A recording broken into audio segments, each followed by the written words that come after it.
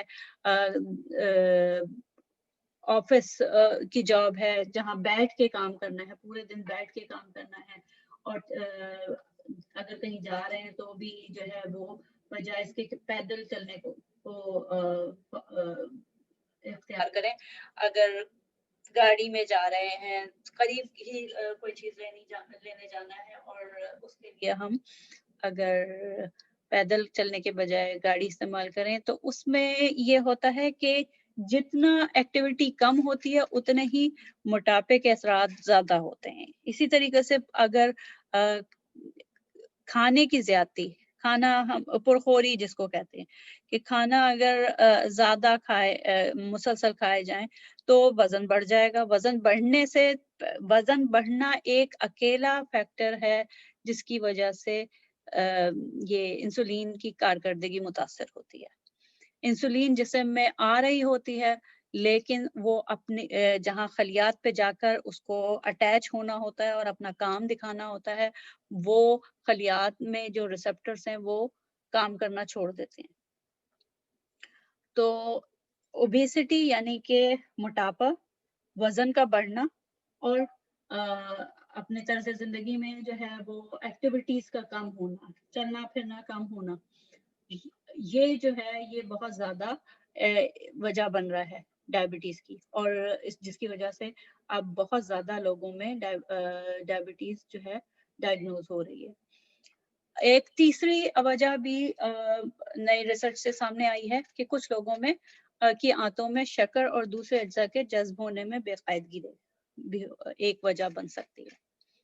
تو یہ تھی ڈائبٹیز کی وجوہات. اس سے ان معلومات کا عام سب لوگوں کو معلوم ہونا ضروری ہے تاکہ کم از کم یہ تو ہے کہ اپنے طرز زندگی کو تو چینج کیا جا سکتا ہے.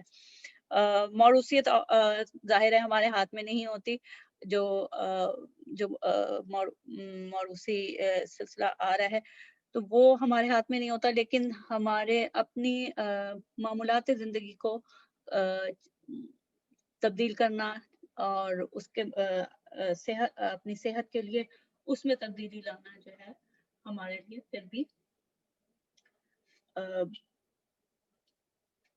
ممکن عمل ہے. اچھا، اب اچھا ڈائبٹیز جو ہے وہ صرف جسم میں شوگر ہی نہیں بڑھاتی بلکہ جو ہے خون میں فیٹس کی مقدار، چکنائی کی مقدار بھی بڑھاتی ہے، اور ان دونوں کے اثر سے تقریباً جسم کا ہر خلیہ متاثر ہوتا ہے. ہر خلیہ اور ہر عضو جو ہے وہ متاثر ہوتا ہے. شکر کی زیادتی خون میں دوران خون میں شکر کی زیادتی اور چکنائی کی زیادتی سے سارے عضو اور سارے خلیات متاثر ہوتے ہیں. اس میں جو بڑی بڑی کمپلیکیشنز یعنی کہ بڑی پیچیدگیاں جو سامنے آتی ہیں وہ ہے کہ آنکھوں میں موتیا آ جاتا ہے، کیٹریکٹ، جو کہ عموماً 60 سال سے اوپر آتا ہے عام لوگوں میں، لیکن اگر کسی کو ڈائبٹیز ہو تو بہت پہلے کیٹریکٹ کا پرابلم ہوتا ہے، موتیا آنا شروع ہو جاتا ہے. اس کے علاوہ کالا پانی جس کو کہ گلوکوما کہتے ہیں، جس میں آئی کا پریشر بڑھتا ہے، وہ بھی بڑھ سکتی ہے. اور اس کے علاوہ آنکھ کے اندرونی پردے یعنی کہ ریٹنا پہ جو ہے ریٹناپیتھی ہوتی ہے، جو ڈائبٹک ریٹناپیتھی، اور اس میں بھی پرابلمس آتے ہیں، جس کی وجہ سے ہم سارے ڈاکٹرز جو ہیں ہم کہتے ہیں کہ ہر 6 مہینے بعد آپ کو اپنا چیک اپ کرانا ضروری ہے تاکہ سدے باب کیا جا سکے. اگر ریٹنا دیکھ رہے ہیں اور ریٹنا میں کوئی پرابلم ہے تو وہ پہلے سے معلوم ہو سکے. اسی طریقے سے گردوں کی خرابی بھی ہوتی ہے. گردوں میں پیچیدگیاں ہوتی ہیں کافی ڈائبٹیز کی وجہ سے، اور اسی کے لیے یورین ٹیسٹ، پیشاب کا ٹیسٹ جو ہے وہ ہر 6 مہینے بعد کروانا ضروری ہے. اسی طریقے سے دل اور شریانوں میں کیونکہ چکنائی بڑی بھی ہوتی ہے ڈائبٹیز کے پیشنٹ میں، تو یہ چکنائی جو ہے وہ دل کے اندرونی سطح پہ اور جو شریانے ہیں بلڈ ویسلز ہیں ان کی جو ہے وہ اندرونی سطح پہ جا کے جمنا شروع ہو جاتی ہے، جو آپ کو جو جس کی وجہ سے دل کا دورہ اور انجائنا ہو سکتا ہے. اس کے علاوہ اگر یہی کیفیت برین کی شریانوں میں ہو تو فالج کا خطرہ ہو جاتا ہے اور برین ہیمریج کا بھی، خون جو دماغ میں خون کی شریان کے پھٹ جانے سے جو برین ہیمریج ہوتا ہے اس کا خطرہ بھی ہوتا ہے. تو یہ بہت ساری کمپلیکیشنز ہیں جس کی وجہ سے یہ بہت ضروری ہے کہ ڈائبٹیز کو بر وقت ڈائگنوز کیا جائے اور اس کے ساتھ ساتھ اس کی احتیاط کرنا بہت ضروری ہے ان سب چیزوں سے بچنے کے لیے. اس کے علاوہ پوری دنیا میں اچھا یہ پیچیدگیوں سے بچاؤ کی تدابیر جو ہے یہ کیا ہو، یہ جیسے میں پہلے بھی بتا چکی ہوں کہ اس میں یہ کہ آپ مسلسل کنٹرول رکھیں. ہر ہفتے جو ہے وہ اپنے شوگر کا ٹیسٹ جو گلوکومیٹر سے گھر میں جو آلہ ہوتا ہے اس سے ٹیسٹ کر کے، تاکہ پتہ رہے کہ کہیں زیادہ تو نہیں ہو رہی ہے شوگر. اور دوسرے اپنے معمولات زندگی میں تبدیلی لا کے جتنا زیادہ ایکٹیو ہو سکتے ہیں، پیدل چلنا یا سائیکلنگ کرنا، اس کے علاوہ اسپورٹس ایکٹیویٹیز جتنا کھیل میں حصہ لے سکتے ہیں اور اپنے آپ کو مصروف کریں. باغبانی ہے اور دوسری چیزیں ہیں تو چہل قدمی، صبح یا شام کی چہل قدمی اور بہت سی چیزیں، اس میں اپنے آپ کو مصروف کریں. یہ کچھ اعداد شمار ہیں جو کہ دنیا بھر کے ڈائبٹیز کے مریضوں کے متعلق ہیں.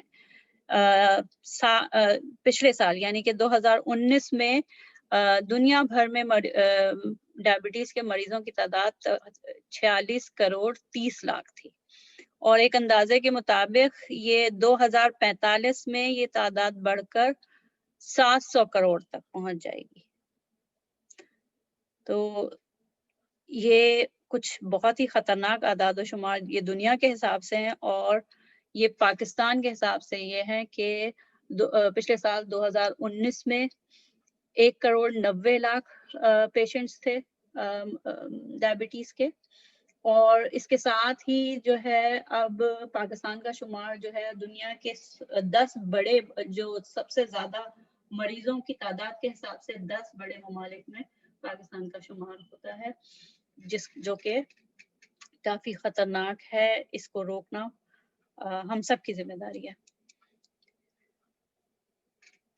اچھا، یہی نمبر ہیں جو ہمیں بتا رہے ہیں کہ ڈائبٹیز خطرناک حد تک بڑھتا جا رہا ہے. یہی کہ 1 کروڑ 90 لاکھ پیشنٹس تو ہیں، اور ایک اندازے کے مطابق تقریباً 85 لاکھ لوگ جو ہیں وہ ان کی تشخیص نہیں ہوئی ہے. مطلب وہ ان کو ڈائبٹیز ہے لیکن ان کی ڈائگنوسس نہیں ہوئی ہے. اس کے ساتھ ہی ایک یہ فگر ہے جس کو کہ پریولنس ریٹ کہتے ہیں، 17.1 17.1 پریولنس ریٹ ہے. یہ بتاتا ہے کہ ہر سال نئے ٹوٹل مریض کتنے ہیں. تو 17.1% پریولنس کا مطلب سیدھے یہ ہے کہ ہر 5واں شخص جو ہے پاکستانی پاپولیشن میں، پاکستانی عوام میں ہر 5 سے 6 شخص کو ڈائبٹیز ہے. اچھا، یہ ہے کہ خطرہ تو ہے، یہ اعداد و شمار اور ساری جو کمپلیکیشنز ہیں ان سے پتہ چلتا ہے کہ خطرہ تو اپنی جگہ ہے، لیکن بر وقت تدبیر سے ٹال سکتے ہیں ہم. اور وہی جو احتیاط بار بار میں دہرا رہی ہوں اپنے پچھلی ویڈیو میں بھی اور اس ویڈیو میں بھی، کہ غذا میں احتیاط بہت ضروری ہے. مسلسل ٹیسٹ کروانا، چیک اپ کروانا وہ بہت ضروری ہے. اس کے علاوہ اپنے معاملات میں چینجز لانا، تبدیل کرنا، اس کا وہ بہت ضروری ہے. اب جو ہے میں آپ کو یہ بتاؤں گی کہ جو ڈائبٹیز کے پیشنٹ ان کی ڈائگنوسس ہو جاتی ہے تو ان کی ڈائٹ پلان کیسے ہو سکتا ہے، کس طریقے سے ان کا غذا کے متعلق کس طریقے سے وہ منصوبہ بندی کر سکتے ہیں. سب سے پہلے تو ان کو یہ دیکھنا ہے کہ جب ایک دفعہ ڈائگنوسس ہو گئی ہے ڈائبٹیز کی، سب سے پہلے یہ دیکھنا ہے کہ ان میں موٹاپے کے اثرات تو نہیں ہیں. وہ ان کا وزن جو ہے وہ صحیح ہے، نارمل ہے، یا اوور ویٹ ہے. ان کا وزن اپنے جس حساب سے ہونا چاہیے وہ اس سے زیادہ تو نہیں ہے. تو اس کے لیے بی ایم آئی دیکھنا پڑے گا ان کو. بی ایم آئی کیلکولیٹ کرنا بڑا آسان ہے. اگر آپ اکثر لوگوں کے پاس اسمارٹ فون ہے اور وہ یا گھر میں آپ انٹرنیٹ پہ جا سکتے ہیں تو بی ایم آئی کو معلوم کرنا کوئی مشکل کام نہیں ہے. تو سب سے پہلے بی ایم آئی کا پتہ کرنا ہوگا. اور پھر جو ہے یہ کہ پورے دن میں کتنی کیلوریز کتنی حرارے یا کیلوریز جو ہیں وہ آپ کو ضرورت ہے. ایک مریض کو، ڈائبٹیز کے مریض کو کتنی کیلوریز کی ضرورت ہے. اس کے علاوہ پھر تیسرے مرحلے میں یہ کہ کون سے آئٹمس، کون سے اجزاء غذائی جو آئٹمس ہیں وہ کھانے چاہیے، کون سی چیزیں کھانی چاہیے اور کون سی چیزیں جو ہیں وہ ذیابطیس میں جو ہے وہ مضر رساں ہیں، نقصان دہ ہوتی ہیں. اسی طریقے سے ایک بات جو ڈائبٹیز کے پیشنٹ کو بہت ضروری ہے وہ یہ ہے کہ اپنے جو کھانے کے اوقات ہیں وہ ہر روز تقریباً مستقل رکھنے ہیں. اگر آپ 7 سے 8 کے درمیان ناشتہ کرتے ہیں، صبح 7 سے 8 کے درمیان ناشتہ کرتے ہیں تو ہر روز یہ فکس اسی ٹائم پہ کریں. اگر دن کا کھانا جو ہے وہ 12 بجے کھاتے ہیں تو ہر روز اسی وقت کھائیں، کیونکہ جو دوا لے رہے ہیں وہ اور کھانا جس وقت انسان کھاتا ہے اس کے بعد اس کا جذب ہونے کا ٹائم جو ہوتا ہے وہ اس کے حساب سے یہ انسولین بھی اور جو ٹیبلٹس لیتے ہیں ڈائبٹیز کے مریض وہ سب ایک حساب سے چل رہے ہوتے ہیں. تو کھانے کے اوقات کو تقریباً مستقل رکھنا بہت ضروری ہے. اچھا، یہ جو ہے بی ایم آئی کیلکولیٹ کرنے کے لیے ہے، وہ میں آپ کو بتاتی ہوں کہ کس طریقے سے. آپ نے صرف گوگل کھولنا ہے، اس پہ بی ایم آئی لکھ دینا ہے، ایسے بی ایم آئی، یہ آپ کو آ جائے گا کیسے کیلکولیٹ کرنا ہے. اور کیلکولیٹ آپ اس طریقے سے کر سکتے ہیں کہ اس میں ہائٹ ڈالیے. فرض کریں کوئی شخص ہے جو 5 فٹ اور 4 انچ کے 4 انچ ہے ان کی جو قد ہے ان کا 5 فٹ 4 انچ ہے، اور وزن جو ہے وہ فرض کریں کہ 155 پاؤنڈ ہے. تو ان کا بی ایم آئی کیا آئے گا یہ دیکھیے. بی ایم آئی ان کا آئے گا 26.6. میں نے صرف بٹن دبایا اور 26.6 آ گیا ہے. اور 26.6 ہمیں کیا بتاتا ہے؟ اب ہم دیکھیں گے کہ یہ بی ایم آئی کی کیٹیگریز کیا ہیں.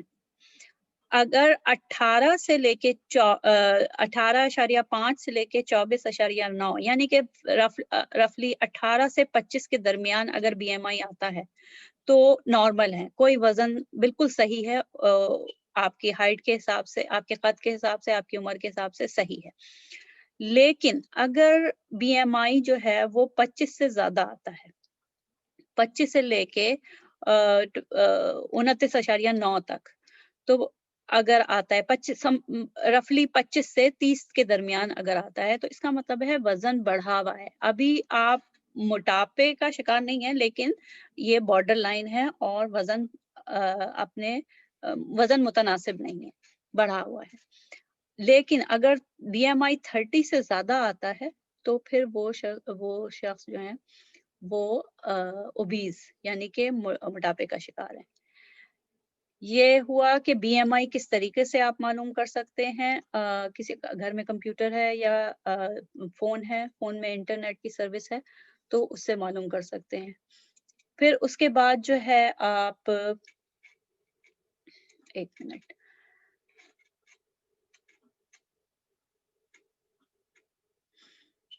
جی اس کے بعد بی ایم آئی آپ نے معلوم کر لیا. اب آپ نے جو ہے وہ کیلوریز معلوم کرنی تھی کہ آپ کتنے حرارے جو ہے وہ دن میں لے سکتے ہیں. عام طور پر ایک جو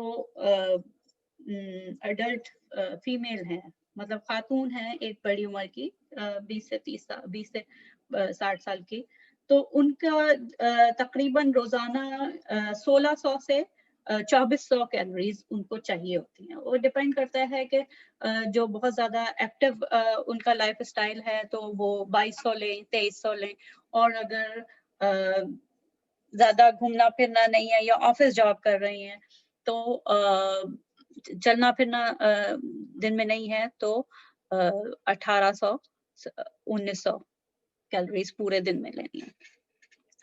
اس کے بعد آپ نے یہ دیکھنا ہے کہ آپ نے متوازن کیسے کرنا ہے غذا کو.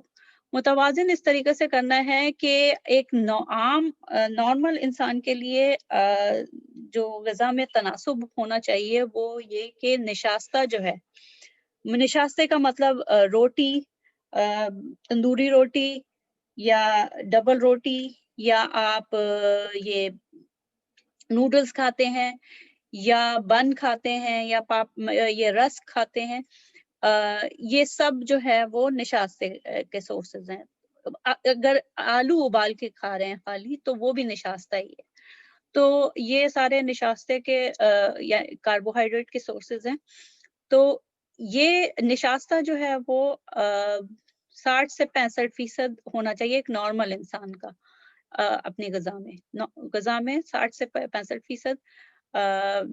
جو پروٹین, جیسے کہ پروٹین جو ہمیں فراہم کرتے ہیں وہ ہے چکن کا گوشت ہے, بکرے یا گائے کا گوشت ہے, اس کے علاوہ چیز ہے, پنیر ہے, دودھ ہے, دہی ہے, انڈے ہیں, مچھلی ہے. یہ سارے چیزیں جو ہیں وہ ہمیں پروٹین فراہم کرتی ہیں. اس کے علاوہ دالیں اور جو لوبیا کے بیج ہیں یا چنے کے بیج ہیں, یہ ساری جو بینس ہیں, کڈنی بینس ہیں, وہ ساری جو ہے ہمیں پروٹین فراہم کرتی ہے. تو پروٹین جو ہے وہ جسم میں تقریباً 20 سے 30% لینا ہوتی ہے. اور اسی طریقے سے آئل بھی ضروری ہوتا ہے کچھ مقدار میں, 15 سے 20% چاہیے ہوتا ہے.